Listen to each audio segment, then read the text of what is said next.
He found her kneeling in the hay, hands bound, blood on her lip, and eyes that begged him not to speak. The wind screamed through the broken boards of the barn walls. Thunder rolled somewhere far off, and the horses were restless. But she sat, still, shaking, barefoot in his dead wife's wedding dress. "They'll kill me if you don't," she whispered, voice cracking like old wood. "Please, say the words before dawn." And somehow, he did. By the time the sheriff arrived, the barn smelled of gunpowder and sweat. A man lay dead at the threshold, his pistol still warm, and the woman, his bride now, stood behind him, a butcher knife in her fist, ready to fight off whatever came next. Dust had a way of settling on everything in the town of Ash Bluff, on windowsills, on men's hats, on the shoulders of women too tired to brush it off.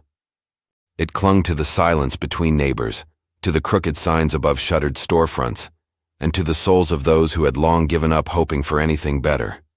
It was the kind of town where time didn't pass so much as drag its feet, where wind creaked through gaps in the walls and carried stories no one dared speak aloud. Every saloon chair had a ghost in it, every church pew a secret. She arrived on the 3:15 freight wagon, though no one expected her. No telegrams, no family, just a battered trunk, a wide-brimmed hat pulled low, and a crooked gait that made each step look painful. Her name was Clara, or so it said on the envelope pinned to her coat, and when she stepped down, people whispered before she even reached the boardwalk. They always whispered in Ash Bluff. They whispered about the scar, long and raised, cutting, from the base of her left ear, down to the corner of her collarbone. They whispered about the way she turned her head to hear, slow, deliberate, like sound didn't come easy. Some said she was deaf. Others said she was faking it to avoid conversation. No one asked. She walked to the farthest edge of town, past the abandoned blacksmith shop, to a weather-worn cottage that hadn't seen life since old Mrs. Banning died in the spring. No one had been able to sell it since, not with the stories of her going mad and setting the attic on fire. But Clara paid in coin, cold, clean, and counted exactly. And the sheriff didn't ask where it came from.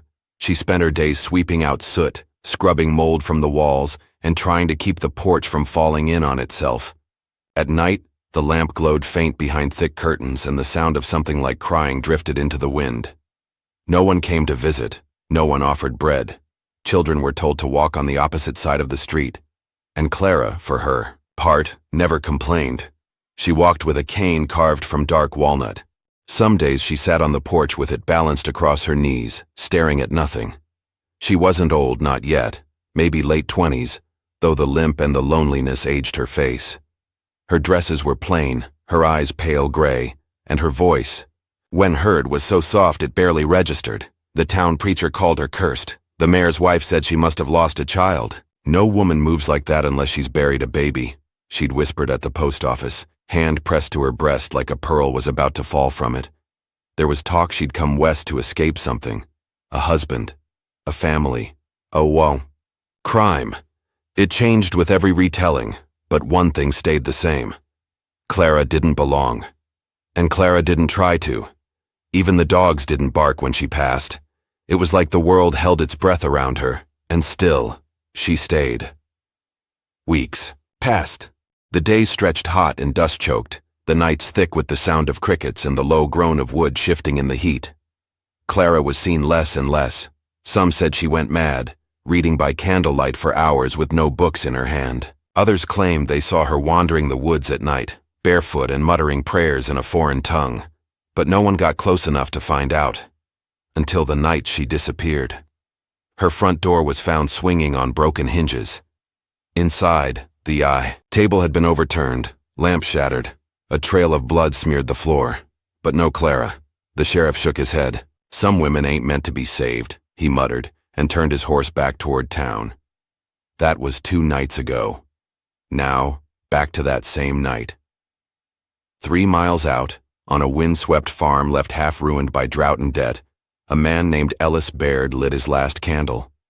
He was down to his final ration of beans and his final thread of patience. A widower of 4 years, Ellis had spoken fewer than a dozen words to anyone in the past month, and most of those were to his mare, Josie, His wife, Mabel, had died in childbirth. The child didn't live either. They were buried out back, near the tree that never grew leaves anymore. He had sent off for a mail-order bride once, almost as a joke, drunk on whiskey and grief. He never got a reply. Not that he blamed them. He wasn't much to look at, and he owned less than he owed. A man with a half-collapsed roof and no laughter in him didn't exactly inspire long-term devotion. But that night, something moved in the barn. He thought it was raccoons at first, or maybe a coyote sniffing for scraps.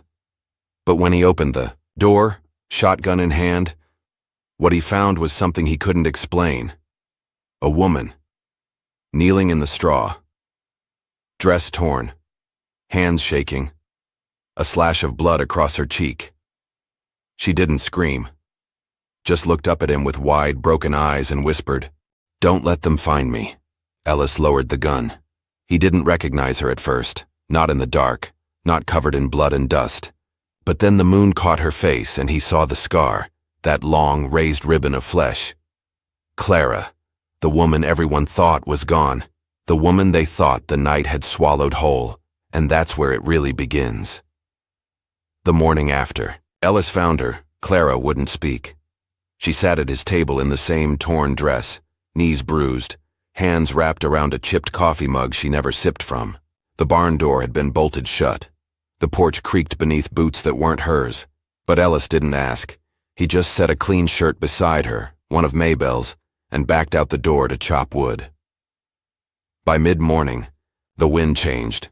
It rolled in from the east, sharp and restless, and with it came a rider. Dust trailed behind the horse like smoke. The man wore a long coat despite the heat, and his hat brim cut his face from view.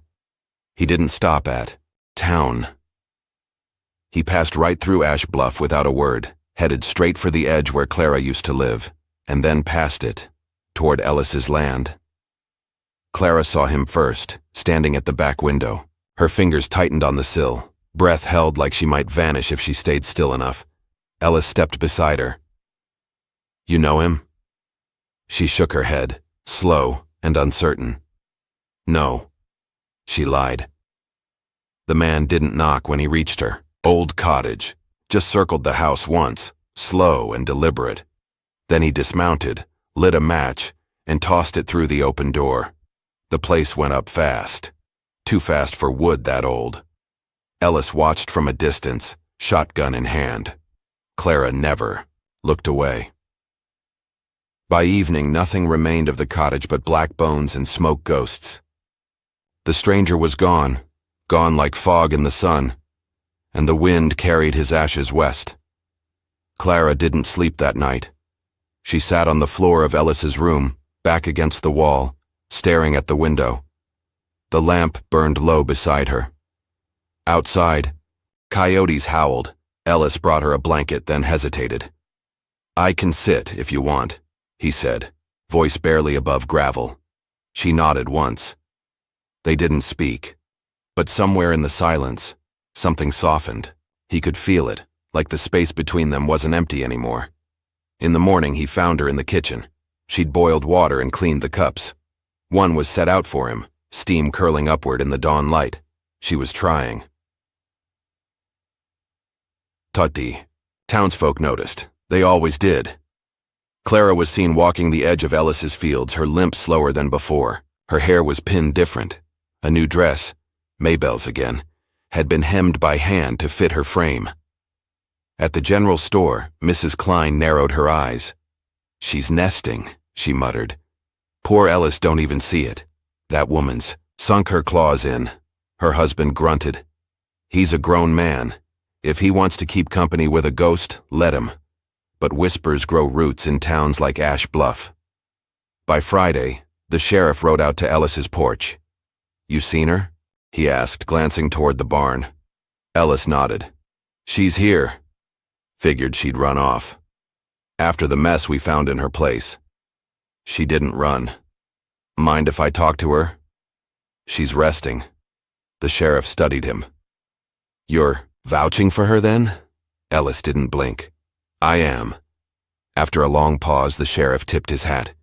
"You're a stubborn one, Ellis Baird. Always were. Just Watch your back. That night, it rained. Not a gentle spring rain, but a sudden furious downpour that soaked the roof and drove nails through the sky. Ellis woke to find Clara sitting by the hearth, staring into the flames. He sat across from her.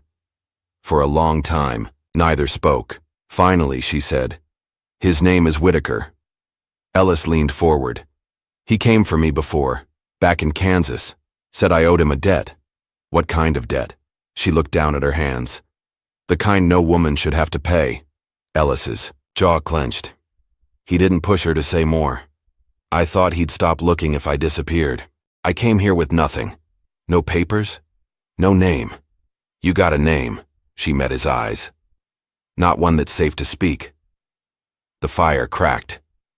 Ellis stood slowly, crossed to the mantel, and opened a small wooden drawer. From it, he pulled a yellowed envelope, the same one he'd used months ago when he sent for a mail-order bride. He handed it to her. "It was never mailed," he said. Didn't know what to write. Clara opened it with shaking hands. Inside was a single sheet, blank except for one line. "I don't need much. Just someone who won't leave in the night." She looked up at him. "I didn't leave," she whispered. "No, you didn't." The days that followed were quieter. They worked side by side, fixing fence posts, patching the roof, planting potatoes where weeds used to rule. Clara learned the rhythm of Ellis's land, and he learned the shape of her silences. She didn't flinch when he brushed her hand. She smiled, just once, when he told a dry joke about the rooster. But peace in Ash Bluff never lasted long.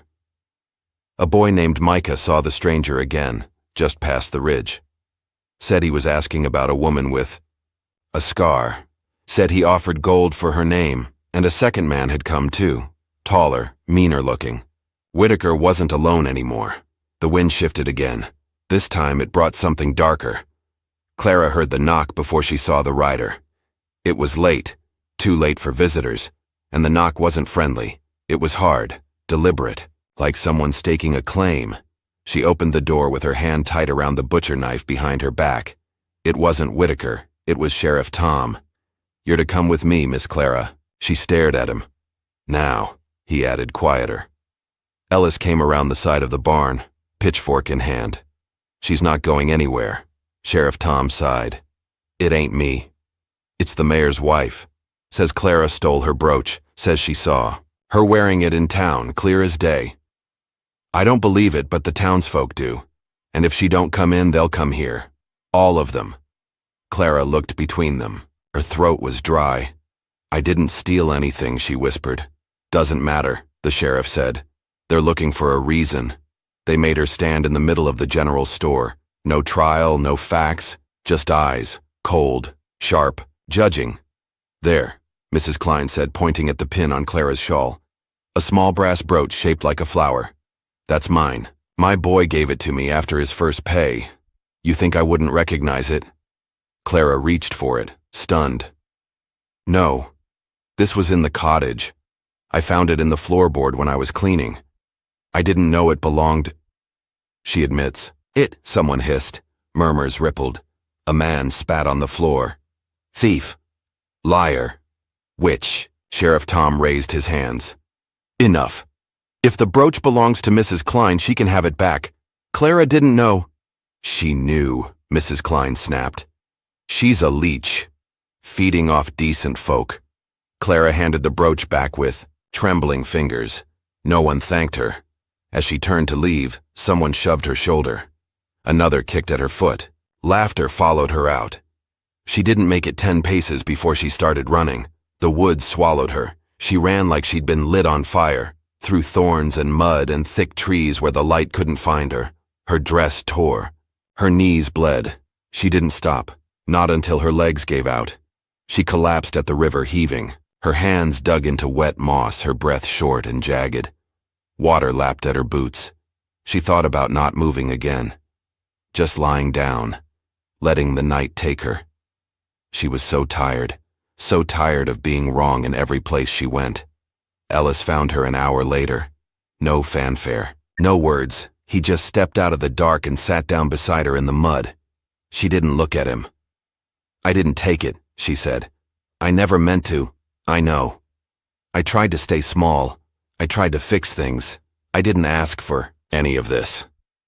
He didn't speak, just nodded slowly, then took off his coat and set it over her shoulders. She didn't thank him, but she didn't take it off either. The stars blinked above them in a sky so black it looked bruised. They walked home together before dawn.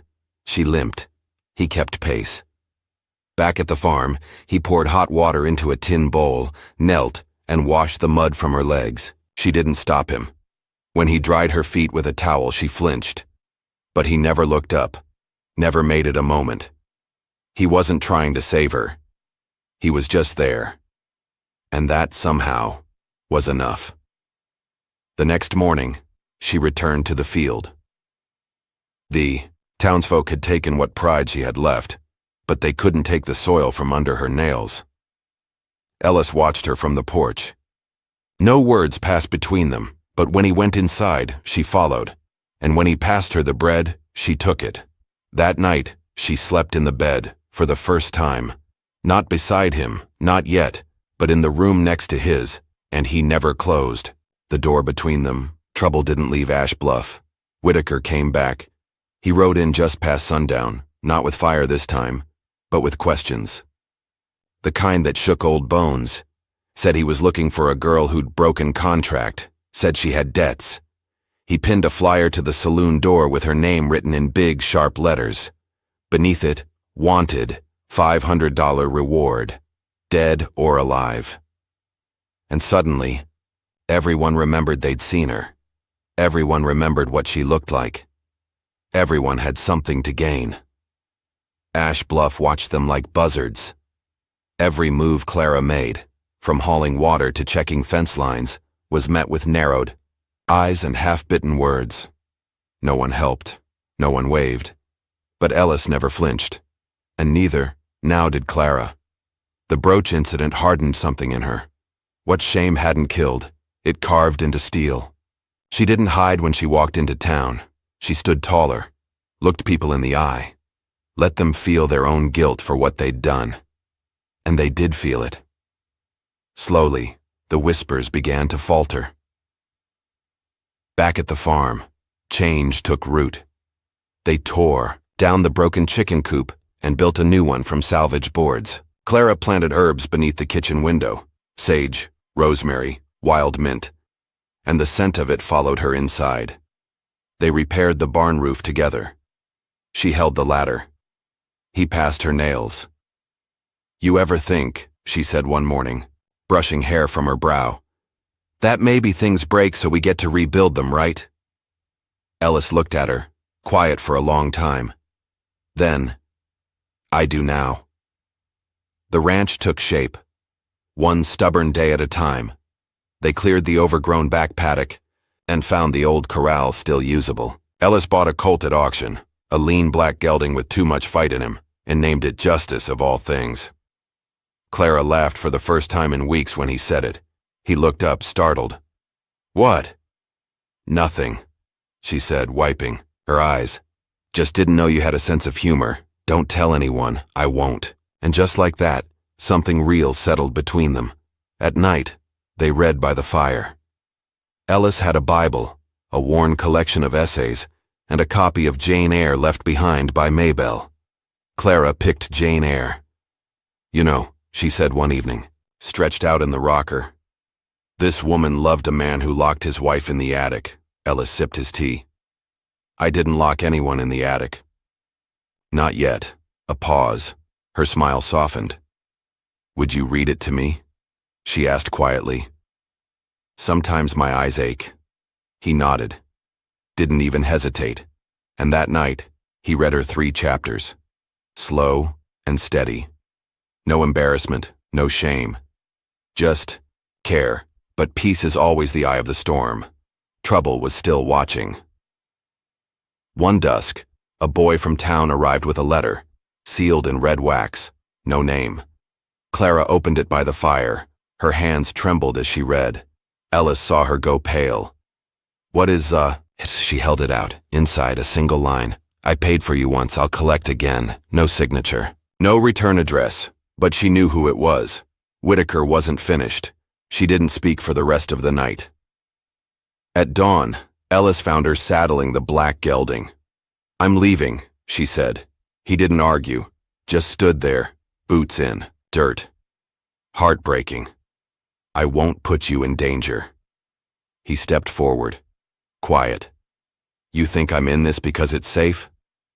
I think you're in this because you're kind. And I don't want your kindness to get you killed. You think this is just kindness?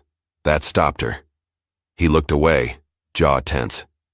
I buried a woman once, and I swore I wouldn't love again. Not like that, Ellis. But here you are, breaking every rule I made. Clara's eyes stung. She gripped the reins harder. Then let me go before you break too. He stepped closer. I'm not afraid of breaking, Clara. I'm afraid of losing what we've built. Don't give him the power to burn that down. She shook her head. He'll find me. Then let him. But let him find a woman who stands, not runs. That night, she didn't run. She stayed, and together, they built their defense. Ellis taught her how to shoot. Not for sport, but for survival. He set tin cans on fence posts, and she hit every third one. I'll never be fast, she said. You don't need to be fast, he replied. You just need to be sure. They laid traps on the trails, reinforced the barn, hid a rifle beneath the kitchen floorboard. Every day, Clara grew stronger. Every night, Ellis read aloud, even after the fire dimmed, even when his voice cracked. Then came the final challenge. One evening, Clara found Ellis in the barn. He was staring at an old oilskin satchel, frayed, water-stained, something he'd kept buried in the loft. She opened it when he stepped outside. Inside were letters. Dozens of them. Mail-order letters from women. Dozens of women. Some he had written back, some he hadn't. Each one full of lonely longing. Desperate promises. She flipped through them in silence, stomach twisting. The last one, unopened, had her name on it. Not Clara. Her real name. The one she hadn't spoken in months. It was dated 2 weeks before she ever stepped into his barn. When Ellis came back, he found her sitting in the hay with the letters at her feet. You knew, she whispered. I didn't know it was you. Not until weeks later. Why didn't you say anything? Because I didn't want to be the man who needed saving, and I didn't want you to think that's all you were. Silence. Clara stood. The letters rustled behind her like dry leaves. Did you ever really want me? He didn't move, just looked at her with that same quiet certainty.